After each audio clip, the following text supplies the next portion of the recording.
What's up, everybody?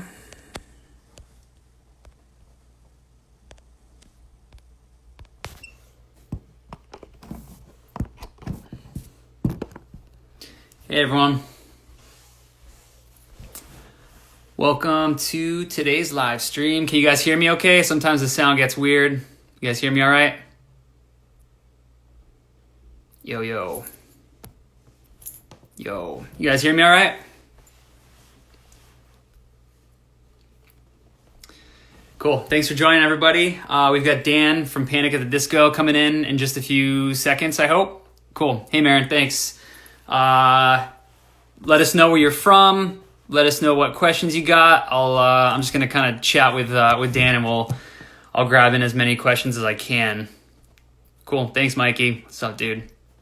Your drum cover or drum video for Issues was rad. Made me listen to Issues today. Cool. Thanks everybody for joining. We got Dan from Panic at the Disco coming in a couple minutes or a couple seconds, I hope. See where he's at. Yes, this is going to be saved for 24 hours. Instagram lets you save these for 24 hours on your story. So I'll post that after the live stream up on the story. Tony, Unity's good. Thanks, man. But yeah, we've got about an hour to chat. Instagram kicks you off at an hour. So whenever Dan gets here, we'll kick it off. Dan, where are you, dude? You're welcome. You're welcome. Cool. What's up, Brian from Belgium?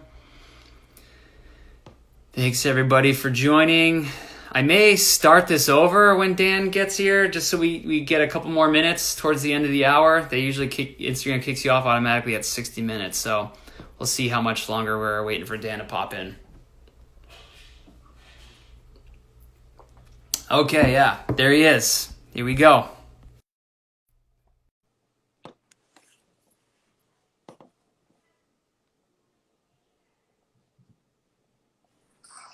Cool. No, Mike, don't go. What's up, dude? You're about to bail. No. I was gonna come back. I was gonna text you and say I'm gonna start it again because it kicks you off after an hour. Oh my gosh, dude. No, look, man, I'm a dad. I don't know how to Instagram. Who do we have here, man? We have Reiko Joe. Wow. She's a Green Day fan already. So rad. Hey, baby. Wow, dude. Congrats, man. No. I was totally gonna have her like just be in the frame, but it did not work. I didn't even know how to send a request, so I'm glad we got it figured out. No, you did it, man. It only took you like a minute and a half, so we're good. And dude, I got Maya over here too. Me and Maya are both rocking our Crew Nation sweats. Oh, rad. Good job, man. Yo, how are you? Your baby is so cute. Congratulations. Oh, thanks, brother. How you guys doing? We're doing pretty good. All things considered, yeah, holding it together. Good. What a time to on both ends of the spectrum. Obviously, you know, it's scary, but also it's like you got to stay home right now, and you're just 24/7 with your baby. That's incredible, man.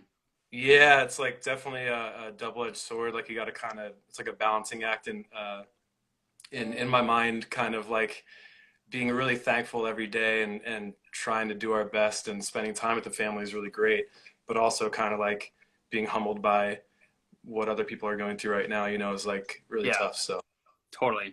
Yeah. Well, let's stay positive, man. It's really good to see your face. It's been a bit since I've seen you.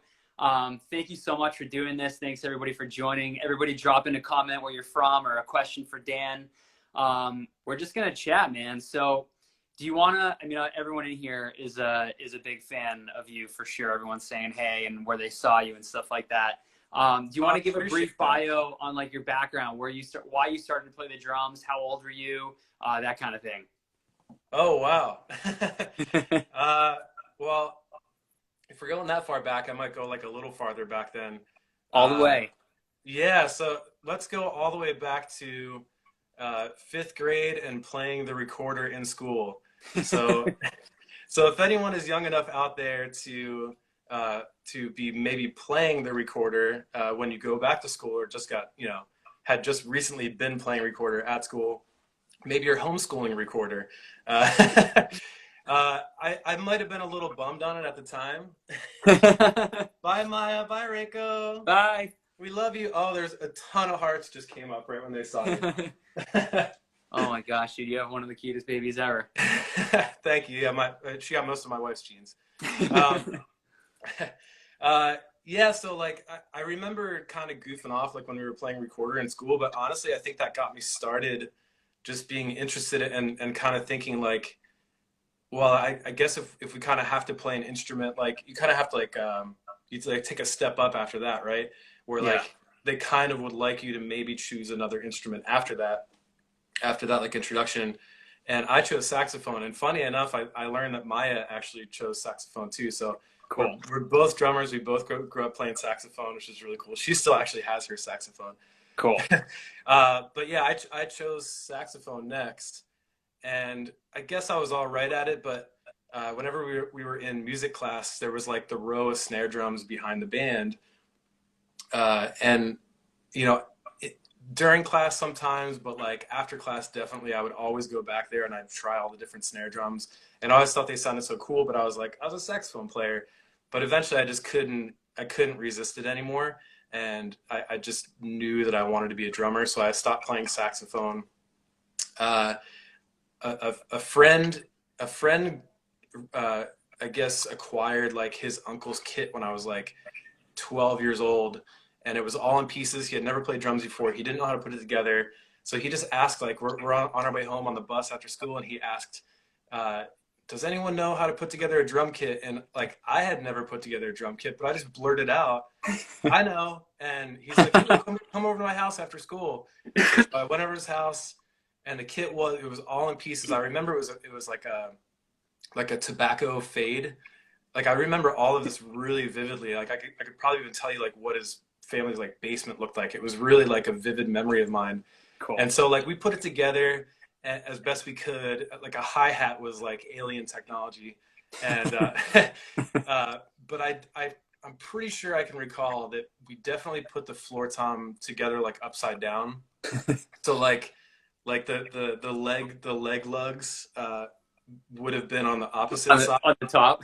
Yeah, so it was like sitting like really low on the ground, but I didn't even know what to do with that one. I think there was only like one head on each drum except for the snare drum. It was like real classic.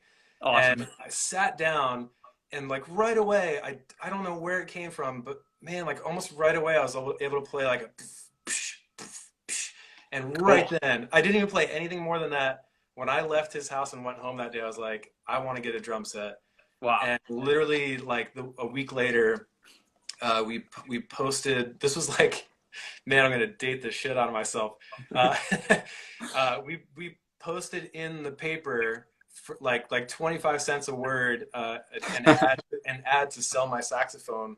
We got like $400 for it, and I got this like Max, like MAXX drum kit, and like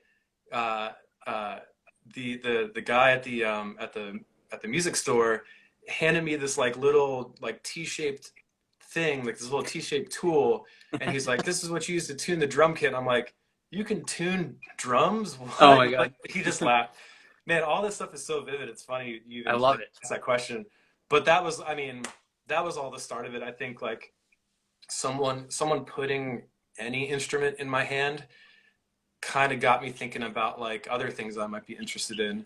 And I grew up playing ice hockey for most of my life up to then, and I kept playing throughout high school. But eventually, when it was like time to decide whether to go to college for playing hockey or kind of like keep doing the band thing, it was like clear that it was the band thing. So that was kind of like the shift in my life at age 18 was like, no, I still went to a couple of years of community college, but it was always about music. Like ever since that first like beat that I played in my friend's basement when I was 12 years old. That's awesome. Since then, it's been like nonstop. So I love it. And you were from towards the East Coast, right? Oh yeah, Philadelphia area. Well, yeah, I guess I just had to kind of think about it. We didn't move to like the northeast kind of Philadelphia area. It's about 45 minutes north of Philly in a place called Bucks County. Cool.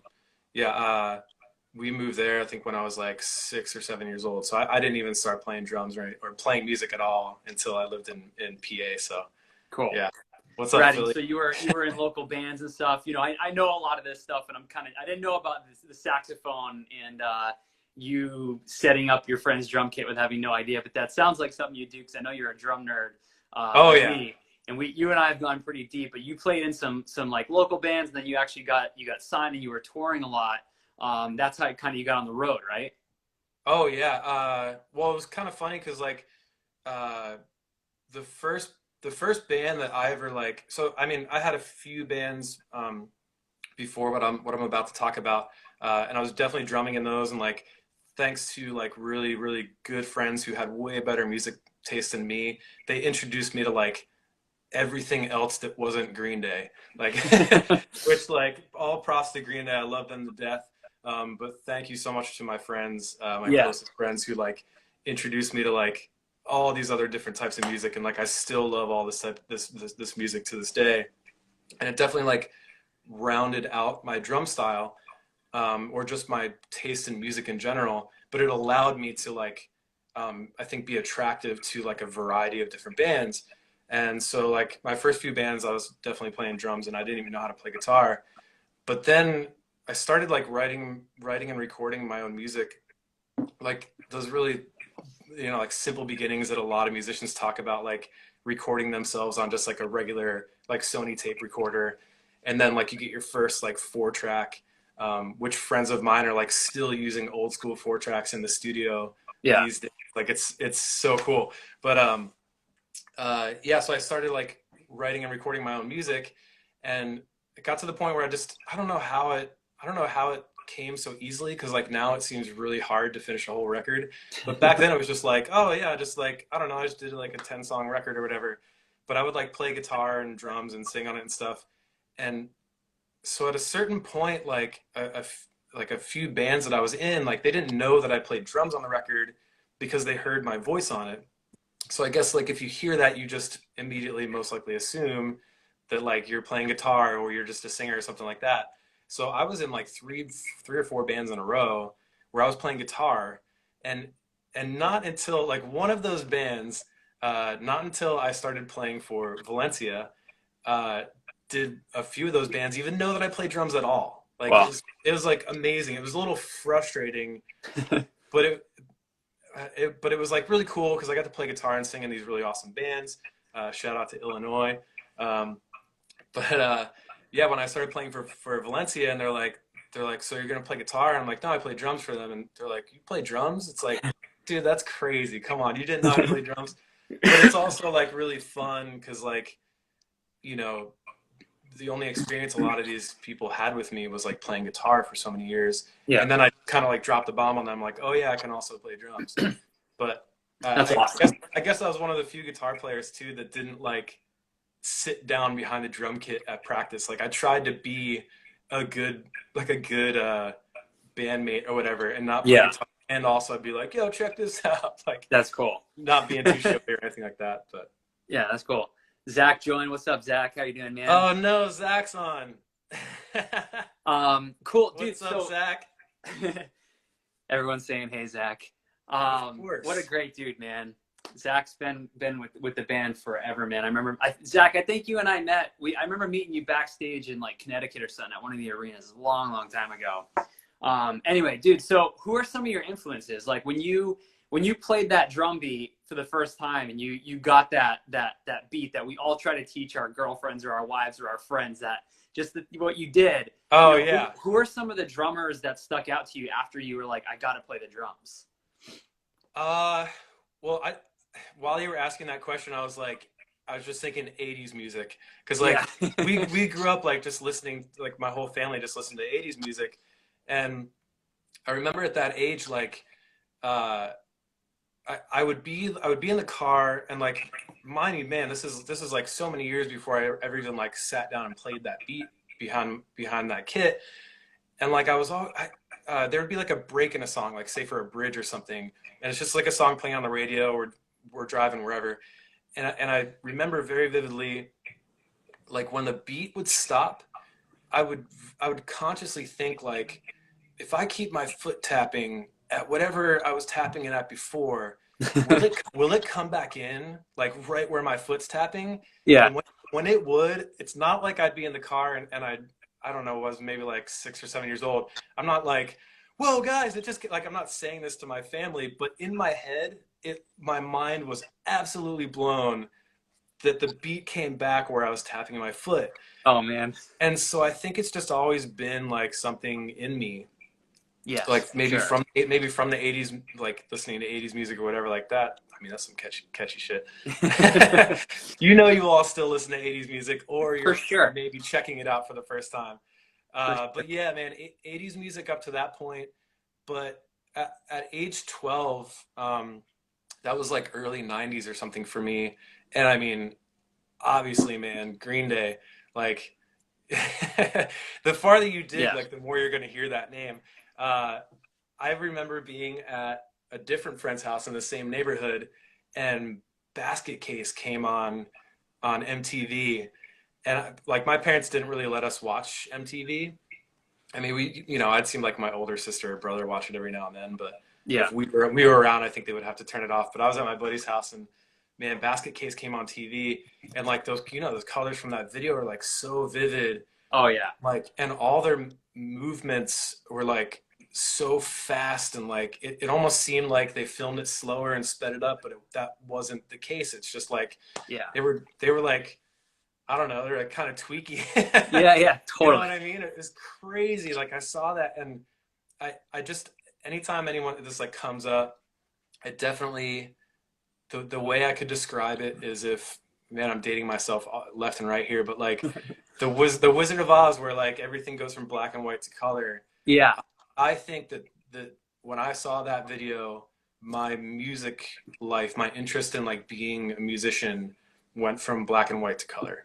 Wow. That's And great. from that point on, it was like, man, I had been listening to a lot of music before that, that like my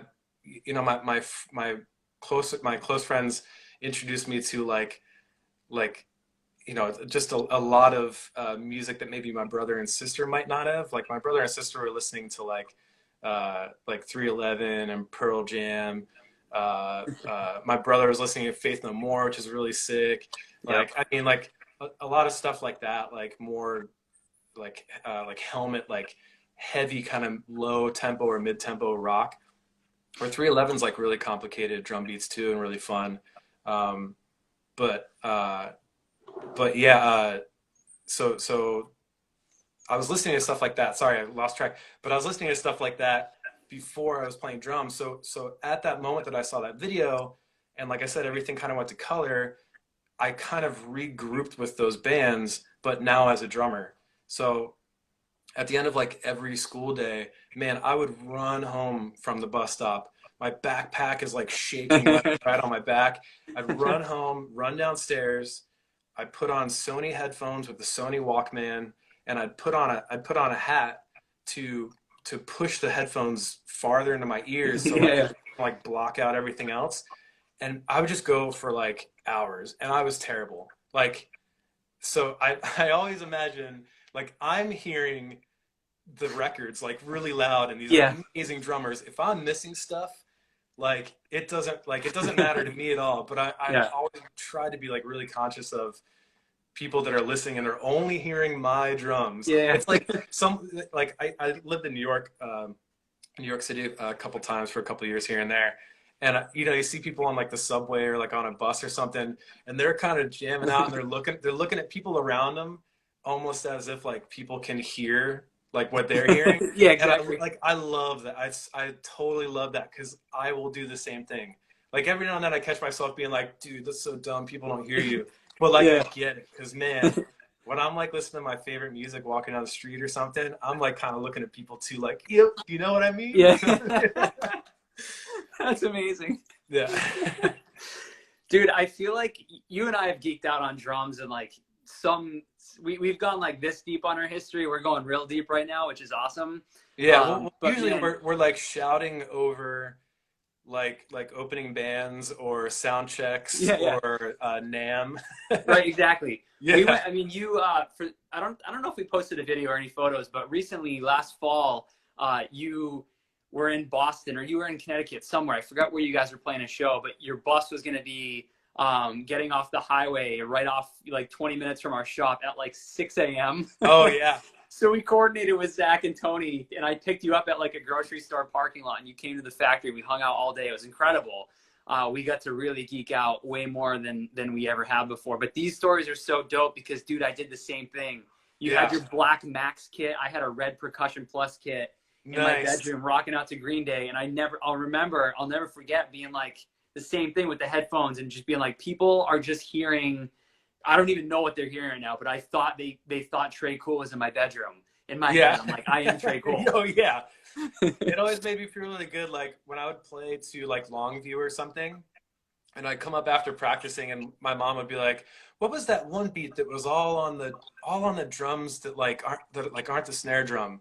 Like she obviously knows what toms and all that are now, but then it would just be it's so fun when she would say that with a smile, because that would make me feel good about like, oh, maybe what they're hearing like isn't as terrible as I hope it is. Yeah. Supportive parents, man. Now you're one of them. Yeah, that's true. So cool. Zach wants that was like a huge deal growing up for sure, is having supportive parents, man. Totally, dude. Absolutely. Or supportive friends or people, like you said, the friends that taught you that there's more than just Green Day. Again, no offense to Green Day. That's a great staple, but you know, all the other bands that you were mentioning, I had the same moment where a buddy of mine handed me like a mixtape and was like, listen to this. I was like, whoa, like my horizons were like blown out of my mind. Or dude, Travis on Enema of the State. Yeah. Like that was a whole nother level right there. Like totally. Green Day was one thing as far as playing like faster drums, and I'm like, got it, man, totally got this. And then like Enema of the State comes out and I'm like, oh my God, I can't even sit down and play the first song no matter how hard I try. What is happening? That's what's so fun about it all, man. Is like there's inspiration everywhere. And me and my closest musician friends, the things we look for in each other as musicians, and the bands that we listen to, is that thing to come out that makes you feel like, what am I even doing here? Like, how am I ever going to get to that level? And then you push yourself farther. That's like, I mean, I get a question like often enough with Panic, like, how do you guys play the same songs every night? Or, you know, do these specific things like every night for so many shows in a row? And I always tell them, it's like, we always try to one up each other. Even Brendan, like when he does the drums on the records, like he does stuff that I have to sit down and learn how to play. And I've been playing for a long time, man. And I would love nothing more than to always be challenged by the musicians around me. So that's so cool. Yeah. I love it. Zach wants you to tell a story about when he fixed your ear with pliers.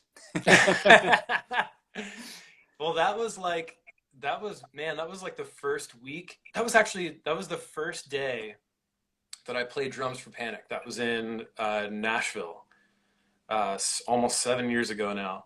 Wow. Yeah, very, very first day. I had this pair of in-ears that were I forget what they call them. Zach, you can type it on here. Universals. They call them universals, where it's like they're the same drivers as like the normal or the molded in-ears that we would use. But they would fit anyone's ears, and it was from a certain company that I was using at the time, and they have these like little rubber. I think you know them. There's like a big dome and a medium dome and a small dome. Rubber tips on them. Yep. And like the rubber tips slide on these little posts, and I had been using those with Valencia for years. And I don't know if it was just really hot that day or I was like really nervous or something, but I kept putting them in and pulling them out, and they would get kind of like greased up, I guess, or whatever. And the one time I pulled them out, the rubber piece stayed in my ear. Oh. Yeah, it didn't. Like deep? It just slid off it was so deep. You couldn't see it anymore. Oh God, dude. So our front of house engineer, Spencer Jones, got a flashlight.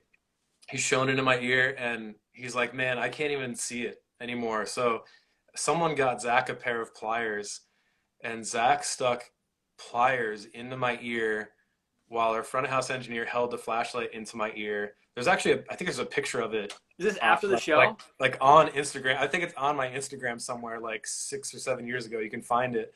It's Spencer Jones holding a flashlight into my ear, and I think Zach might be leaning over, picking it out with a pair of pliers. But he like got a hold of it, but because he couldn't see it, I just had to tell him when I could feel it, like kind of moving.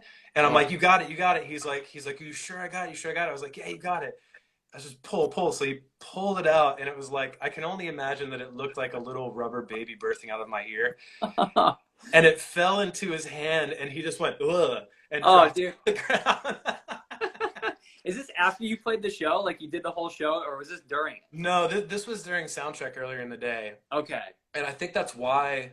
So when I was playing it, like with it, like during playing with those during Valencia shows, it's like just one show straight through. And if you don't pull in or out during the show, like you're not going to get sweat on it, and it won't kind of get like lubed up like that. Yeah. But because it was sound check, and I was like trying to sort out like 15 or 16 songs or something, it was like in and out, and I'm like asking questions like, what do you want me to do here? What should I do with this? Or, you know, just various things, but I was popping them in and out. I think that's just how it happened. So what we did is we took a knife and we cut little like backward kind of hooks into the plastic, so that when you put them back on now, it would kind of have something to grab onto. Oh my gosh, dude. Yeah. All right, I was gonna ask if you had any like crazy stories from tour, and that's I think a perfect one. Thank you, Zach. What a great dude, Zach. You're the man. What a good friend. Oh hell yeah, dude. I miss Zach. I miss all those guys. I just like, it's so funny, man. Like anytime we meet up, it's usually like in like at an airport or something, and I swear to you, man, like we meet up, and not 1 minute later am I just like laughing uncontrollably. I love it, like, man. It's so fun. It's yeah, so you guys have like one of the coolest crews for sure that I've seen and met. You know, we work with a lot of bands, and you guys have a great crew, and how you guys are all so supportive. I mean, like I said, I met Zach probably, I don't even know, 15 years ago now, maybe even more. Panic's one of the first bands we ever built drums for. And just loyal, supportive, great people. So you're quite lucky to be in such a great camp. And you know, every time I see you, whether it's live or I talk to you, or I see you at NAMM or whatever, you're always in such a great mood, and it's kind of infectious. So thank you for being so cool, Zach. 2006, 14 years ago. Crazy. Yeah. You guys just roll, man. So thanks. Yeah, it's an amazing team. So it's cool. like literally everyone on the team. It's not just about the musicians. It's like, you know, the time, the amount of energy and attention that goes into production. Like every single last person on our team is looking at every element within like the span of things that they can have control over, or want to vibe with, or make better. Whatever that span is that they can deal with, they will watch every single detail of it and make sure that it's perfect. It's like each individual person almost doesn't even have to worry about anything else but the thing that they are best at in this group. And you don't even have to think about it. It's just like, there's going to be work getting done. Yeah. And it seems to be about, I usually think it's like 2 weeks into every tour. So it's about 5 to 6 months of prep before tour, sometimes more. Wow. And then about usually takes about 2 weeks into tour to have everything refined to where everyone can kind of maybe step back just a little bit one night. Yeah. And go, that's pretty cool. That's awesome. But it's those, you know, all the prep is it's really crazy, but it's also fun when it's all together. And then everyone kind of meets up and sees what everyone's been working on for the past, you know, 5 to 6, 7 months.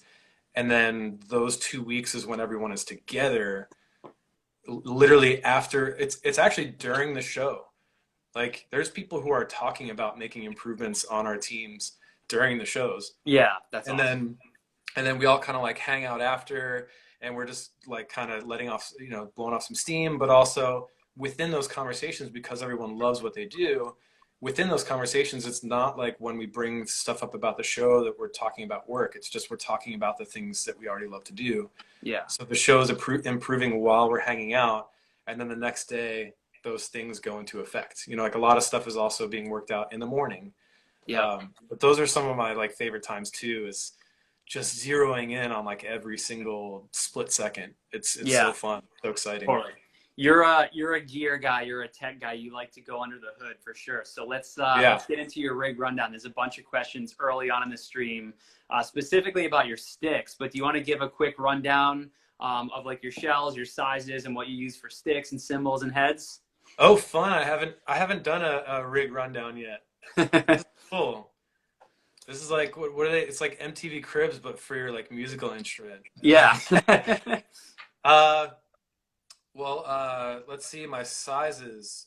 I went with slightly different tom sizes. I've always done like 9 deep by 13-inch diameter rack tom. I think my first kit was actually, here's Trey Cool and Green Day again. My first kit was a 5-piece kit. So it was the snare, 12-inch rack, 13-inch rack, 16-inch floor, and a 22-inch kick, because that's what Trey played. He was playing that DW Black Oyster kit. Yep. So sick. I remember that. And and so those were like obviously like the sizes and setups that I did. And then Insomniac came out, and he took away that 12-inch rack. I was like, whoa. Mind blown. Totally. How do you play what you used to play on 5 drums on 4 drums? Yeah. But it's now, ever since then, it's been that way. So the 9 by 13 stuck around. I've done 14-inch diameter racks every now and then. I've done 18-inch floors, but so my live kit would be the 9 by 13 rack, 16 by 16 floor on my right, and then I do a 18 by 16 floor tom on my left. Yeah. So there's like a lot of crossover patterns in the Panic songs, or like they don't have to be crossover patterns. So I can either do one-hand stuff on the floor, or I can do crossover with 2 hands. But it's really fun to have like an open arm playing style. So like all the stuff that could be one right hand on the floor or crossover is really fun to do open hand. And it's also kind of fun to like have 2 different size toms playing a beat that would normally be on the same tom, which like would have its own sound. But when you play them on 2 different size drums, it just adds it's like a touch of a different element to it. Yeah, that's right. And cool. I know our front of house engineer, Spencer, I know that he mixes them differently because they're different drums, and he probably puts them in stereo. So now like I'm playing this beat that is kind of hitting like people's one ear and their other ear. That's cool. Yeah, it's kind of fun. So the kick this time I did a 24-inch. I've always wanted to do it.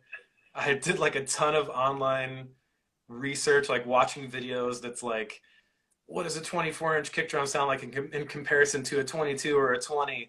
Like I really get deep into these things. I know. And all the recordings of the 24s, the 24 by like 14 sounded so good. And I'm sure that it sounds good like out front, but there is a feeling element that I'm not totally into with a 24 by 14. It was really fun for the whole tour. And I actually, the difference in my toms this time, they're actually 8 deep by 13 diameter to kind of make a little bit of extra room for that 24-inch round kick drum. But I do think I'm going to go back to a 22. Whenever, we build the next kit, I think I'm going to go to a 22 by 16 again, which is what I used to play way back in the day. And I started playing like a few really cool vintage like Ludwig kits that there's just something about that shell makeup that 22 by 14, it just works, sounds so good, feels so good. But man, when you're smashing stuff live, like though that shell makeup just doesn't cut it. It needs to like really punch, and that's where like your drums come in. And so I think I kind of just want to open up that kick drum a little more and go for the Cool. 2016. So I play Remo heads. Man, I could get really into that too, but you might not want to go down that hole. It's a long story, but man, I've been playing drums for so many years, and our Remo rep very recently just taught me, or didn't. It's not like teaching me, but he showed me that if I choose the right type of heads, I don't need to use any dampening methods live. Which I'm a fan of, like any dampening method. Like moon gels are awesome. Remo has their own now. There's the big fat snare drum. There's a snare weight, which actually I still do use the snare weight live, because snares, no matter what, they just do kind of ring out. But he showed me the right. He basically gave me a box of heads that was like, there's several different types of heads in these boxes, but they're all the sizes for your drums. He's like, go through all of them, do every single combination you can think of until you find the ones. He's like, there will be ones in there that will allow you to not have to use those dampening methods anymore. And we found the right pairing. So we haven't actually been using dampening at all lately. That's awesome. So which what is do you really use? fun. What's the combo? It's a P4 on top, and actually I think what we're gonna do now. So for the whole last tour, we did P4 on top and P4 on bottom. So coated top, clear bottom. Yeah. Just so they're basically emperors. This is what I didn't know. P4s are emperors with a dampening ring under the head. Yeah. And it's part of the head. So the P3s, which I also didn't know, are ambassadors with the dampening ring underneath it. And everyone I talk to about this, they all go, wait, they're not like, really? They're not different? And I'm like, that's what he told me. And I mean, it turns out that's exactly what they are. Yeah. So it's a little easier to like think of it like that. If it's set on the head, Remo, emperor, but with rings under it, it might be so much easier, but like, but yeah, so we did P4s, tops and bottoms for that whole tour. But I think we might open it up a little more this time, next time around, and we'll do P3 tops. So that's ambassador tops with the rings. Oh, cool. And P4 bottoms to kind of control that overtone on the bottom head. So yeah, so that's like literally that's the short version of that story. We'll get into the long version later. Yeah, but I mean, like things like that are cool. Like I don't know, just being into an instrument this much. It's like for all the moon gels that I could buy in my lifetime, I didn't even know that this company's heads that I've been playing since I started playing drums. It was just the first type of heads that were on my drums. I didn't know that was what those heads were. It's like for all that time, and that's all it took was someone being like, hey, you know that this is this, right? And like, I mean, I don't know, it just boils down to like every day learning something new. For sure, it's like the funnest thing about anything someone loves to do, whether it be music or art or anything. Like if you're learning all the time, then it'll never stop being fun. Yeah, exactly. So I love hanging out with you because every time we chat, it's like, hey, have you ever thought about doing this with drums? And my mind just explodes, and I start writing ideas down, and we just go. It's so cool. Remo will get maybe a little bump in P4 sales today. Yeah. Discount code DanP. Cymbals are kind of like the same deal, but like, you know, you obviously don't really use any dampening methods for cymbals. So cymbals, it just comes down to like, I don't know how like what size feels right under your hands. Yeah. What type of hammering feels good. So I play Zildjian, and Kirsten at the West Coast office is the dang coolest person ever. Yep. It's so much fun to like I live in Orange County now, and so like I'm only about like an hour from her at that office, and it's so fun. She is so knowledgeable about cymbals. I could even via email or a phone call tell her what sound I'm looking for, and she would be able to pick it out just like that. That's awesome. Amazing. So sometimes I'll just go in there and say, I'm looking for like this kind of sound, and currently I'm trying to get it with this, and these are the elements about these that sound cool, and this is what is maybe missing. And she will pick something off of that shelf, and I'll be like, that's it. Or I'll be going through a bunch of cymbals, and she'll just kind of keep doing her thing at the office. And when I hit the one that sounds like the thing that I was describing, we will literally both look up and like be staring, like looking at each other, and we'll both know that like that was the one, cool. Just from like one hit too. So stuff like that's really fun. That's awesome. But man, Zildjian is really great. Like, they're just their method that they use to make cymbals is, I can't say too much because I maybe know more than some on this subject. So I'm not going to say too much, but man, their method for making cymbals is like, I feel like it's the best out there. Yeah, for sure. And Vic for sticks. So the question you asked, I think, to start it off was about sticks. And this is a really fun one too, because this was a little bit of getting to know Ben over at Ben and Kirsten both work at in the same building. And so, you know, when I go to see Kirsten, when I go to see Ben, I'll like go and see both of them. And so this took like kind of getting to know Ben and like talking to him a little bit too, telling him things that I was looking for. And it turned out that, you know, I've been playing 5As and 5Bs and looking for the stick that fit me the best since I started playing drums. And for all those years, it was always between like a 5B and a 5A. And he introduced me to the HD9s. Oh, wow. Which is like, they're a wider stick. So I started finding that if I would play 5As, my hands would ache. And then, so if I moved up to 5Bs, they would ache like a little less. And I think it came down to like over gripping a stick. And I used to think it was just from the way I played. But it did turn out that if I used a thicker stick, even by the tiniest amount, because they're working on like you know, hundredths of an inch or tenths of an inch. Yeah.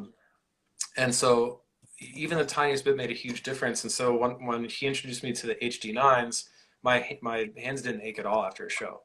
And they're heavier, but then what he told me is like with a special order. So any drummers out there, you might even know this already. Like when they're making sticks in the factory, there's definitely there's scales that each stick runs over, and by some automated process, like maybe a blast of air or something hits that stick, depending on like, is it a light stick, is it a medium weight stick, is it a heavy stick? What he can do on a special order is he can actually, like, I can request like a box of all sticks, all HD9s that were blasted over into the light box. Well, and the way he put it, which I thought was really cool, is if you imagine like a tree needs to be lighter towards the top so that it's not top heavy, and when the wind's blowing, the tree doesn't blow over. So sticks that are lighter are just most likely sticks that came from higher up on the tree. And medium weight sticks are ones that were pulled from near the middle, and heavyweight sticks are ones that were pulled near the trunk. So I just thought that like it was cool to learn this new thing about these sticks and how the process of matching stick tones based off of weight is how he could then throw me like a box, you know, a box of all lightweight sticks. That's so now if I play HD9s, like sometimes I do have to, I do just like I'll go to like Guitar Center or something, or if I stop by Sweetwater on the road or something, I'll just pick up a bunch of sticks sometimes, and like those will be just random. If I play a heavy HD9, my arms are like rubber at the end of the night, so I'm a little bit spoiled. I did not know that. I did not know that about drumsticks. That's awesome. Yeah, about that cool. About the tree elevation, I guess, if you will, like where they would come from. It's the easiest way to think about it. That's crazy. You're all going to be quizzed. There's going to be a 10-minute quiz at the end of this. Yeah. Hope we're all writing this down. All right, so dude, again, drum nerdery. Your 3D snare drum. What made you want to do that? Oh, this. I'll try and keep this one not yeah, I know. I'm looking at. I'm like, the Instagram's gonna kick us off in 16 minutes because it kicks you off at we get 16 minutes left. So Okay. This could be like a 3-hour live stream in itself for sure. Man, I wanted to get gardening tips from people though. All right. Well, all right. Let's keep talking about. Everyone drop in some gardening tips for Dan while he gives the Yeah, 3D drum I'll story. rewatch this later on. Gardening tips, go. I know Zach has a bunch. Um, oh, so so the 3D snare drum, that came from. So I know that you have this, and I wonder if any drummer or any musician that's ever really taken apart their instrument, um, has ever thought, like, you kind of start to think. Well, I guess if you start thinking in terms of tone and tuning, which takes a lot of learning while you're growing up. And I mean, I'm still learning how to tune every day. Uh, Drums have tuners, but there's limits in physics and things Right. like that like it all just does kind of need to come down to your ear in the end. But if you've ever taken apart your instrument or like tried to improve it in any way, once you kind of get there and you're having fun, you might start thinking even farther than things that are like tangible at the time.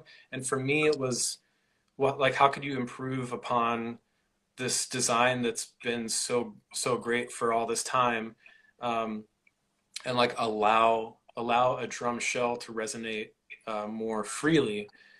So it's not like there was any problem before. I wasn't trying to like solve a problem necessarily.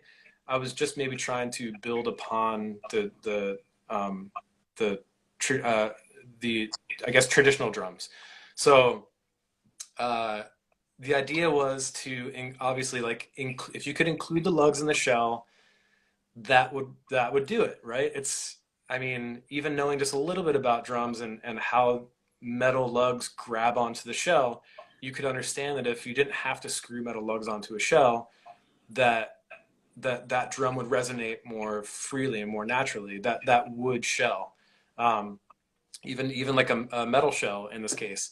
At the time, I mean, man, I was like really young when I was thinking of this kind of stuff. Like I was like 15 or 16 or something, and but the only option that I could think of at the time was to do that with wood. So I was like, all right, well, I would have to get a wood shell that was thick enough that I could carve it down, or like maybe I glue wood blocks onto the shell and I carve them down. But now it's like this art piece that it could take me 3 or 4 or 5 or 10 years, who knows, to like make this one drum, and I don't even know if it would work. So I kind of I let the idea go a bunch of times, and not until like 6 years ago, I just watched this. I was watching random 3D printing videos on YouTube, and I saw someone laser scan a crescent wrench. Crescent wrench is that wrench where like you spin the little gear wheel on it, and the jaws move together or move apart. He 3D laser scanned it, then put that information into a 3D printer, and it printed one out, and the gear was printed into it, and the jaws worked. So like he took it out of the printer, he dusted it off, and he moved that gear, and everything worked right out of the printer. There was no assembly. Wow. And so at that moment, that light bulb kind of turned back on in my head, and I just thought like, oh, I don't know if I could like design this idea that I've had all these years in the 3D like realm. Like I could maybe print it and make it work. And like that thought was really simple to have, but then it took about 3 years of design work within that simple idea to make it work. And it was like every step that seems simple, as far as like, well, it's going to need to do this, and it's going to need to do that, and this piece is going to need to do this if it wants to do this. And so those ideas were kind of simple to have, but to make the design that could be printed and work, it was just it's kind of like writing a song, and you make first you write the song and you record it on your phone, then you record it in maybe GarageBand and you do a demo. Then you bounce it off of a bunch of people and you get a bunch of input, and maybe you re-demo it, and then you go into the studio. But that song better be as close to ready as possible by the time you're in the studio. then you get it produced, then you get it mixed, then you get it mastered, but you still haven't showed it to like anyone else yet. Right. That was this process. It's like before I even printed one, I needed to make sure that like everything worked, every single last millimeter. Like, dude, snare beds were like insane. Snare I beds can were like, imagine. it was the last thing I did, and it took like 3 or 4 months just to get snare beds right. Because Crazy. it's like it's just like I think if like if there was someone on a team that knew 3D design and was also as deep of drum nerds as we were, that it would be much easier. But I didn't know 3D CAD, so I had hired someone that I could give the ideas to and give the measurements to, and they would come back to me, and I would make adjustments, and then I'd send it to them, and then they'd come back to me with it, and so on and so forth for, like I said, like 3.5 years. Yeah. Um, so yeah, so it was like it was an idea I had way back. It was just something I thought we could only do with wood. Now it's turned into plastic. It's actually a nylon plastic, which functions a lot like wood. So it can take on and expel moisture. It can handle all these different temperature fluctuations. So like we just did the winter tour, and our first show in 2019 was 30 below in Buffalo, and all of the drums sounded terrible in the morning because they all had all shrunk, Yep. but they all sounded terrible. And as they warmed up, they started to sound like regular drums again. So so things like that, like the nylon just turns out to, and I didn't even know this. When I was printing it, I had no idea if it was going to sound like a toy or if it was going to sound cool. And it Right. ended up sounding really, really good. So I actually use that. I use that with my SJC kit for all of the Pray for the Wicked tours. Every single That's, tour we did last year, it was that red snare drum. yeah. And now we're just Love it. working on different designs and stuff like that. But from here on out, they're all emulating traditional drums right now. But the goal in the future, now that we know that it actually works, is to just go crazy with it. Yeah. If it can fit a metal rim on it uh, and heads. So like 14-inch heads, 13-inch, 12-inch, any Yep. standard size parts. If it can fit those, then everything else could be sky's the limit. So So crazy. yeah, It's such a cool snare, man. I remember you telling me about it and then showing me, and then I heard it live. I'm very, very impressed, and I love that about you. You're such a drum enthusiast, and yeah, you love going, the 100 steps below what most people see, and they say, oh, they take it for face value. You're like, how can I make that better or different? So well you're the that man, that's and that's thanks like for sharing that. that definitely can get annoying for some people. So I try to like No, I I love try to it. like keep a good balance in my life of No, you know not me. going You know that going I love it for sure. It's the Yeah, well, best. I It, appreciate that. it gets me thinking. My brother and I have always been that way as well, with just obviously drums in particular. And so when I meet someone else that can think like that and go way outside the box is really cool. Um, well, cool. A couple questions that I saw, most popular ones. What is your favorite song to play live? Oh, uh, shoot, I was just listening to it the other day. Well, oh man, they're all so fun. I think LA Devotee off the top. Oh, you know what? Colorful. That's what it is. Oh, right. I almost said Casual Affair, and we're not playing Colorful right now. But man, Colorful is such a fun song. They're all such fun songs. King of the Clouds, that song is insane. Like that song is so much fun to play on drums. Cool. Something new kind of comes out like every night. Yeah. Um, but honestly, just like playing with that band and with Brendan up there, man, is like it's like a dream every single night. So I don't have just one favorite, but Colorful is like a guilty pleasure for me. Brad, yeah, that's awesome. Yeah.